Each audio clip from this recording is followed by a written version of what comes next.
দেবেন। আমার ফটোগ্রাফি চর্চা বইমেলা থেকেই পরিচয় হয়, তারপরে আমি এখানকার মেম্বার হই, আর আস্তে আস্তে অরূপ স্যারের সাথেও অনেক ধরনের ওয়ার্কশপে যাই, কাজ করি, ভালো লাগে। আচ্ছা, কতদিন হলো পরিচয় হয়েছে বইমেলায়? আমার এই নিয়ে 2 বছর, মানে 2025-26। আমার সম্ভবত 2015 সালে বইমেলায় পরিচয় হয়েছিল, তখন মেম্বার হয়েছিলাম, এখনো মেম্বার আবার নতুন করে হয়েছি। আচ্ছা। তো আজকে তো এক্সিবিশনে আপনি এটা দিয়েছেন, হ্যাঁ, এটা আপনার তোলা ছবি? একদম।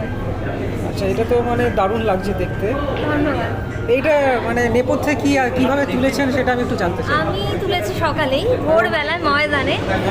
তো সেটা আমার দৃষ্টিভঙ্গি দিয়ে মনে হয়েছে যে আমি সূর্যটা নিয়ে যদি কিছুভাবে এই ফগি ওয়েদারে কাজ করতে পারি, তো ওখানে আর কি আমার এই ছবিটা দেখছেন, একজন ওখানে ব্যায়াম প্রাণায়াম করছেন, তো সেটাকে নিয়েই আমার মনে হলো যে এই একটা ছবি যদি নানান ধরনের যে সূর্যকে আমরা প্রণাম করি সেই মুহূর্তটা, আর তার সাথে এই একটা এনভায়রনমেন্ট, এইটাই আমি অ্যাপ্রোচ করেছি।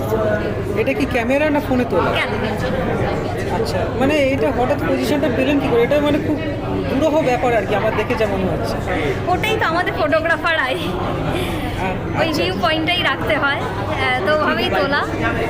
অনুপ্রেরণা হিসেবে আর কিছু বলতে চাইবেন? মানে এরকম অনুপ্রেরণা বলতে গেলে বিভিন্ন কাজ দেখি, বিভিন্ন এক্সিবিশনে যাই, আর বলবো যে সবার কাজই তো অনেক কিছু শেখায়, আর তার সাথে মানে আমার তো মনে হয় সারা জীবনে অনেক কিছু শিখছি। আর গান আমার খুব ভালো লাগে, গানও খুব আমাকে আকৃষ্ট করে।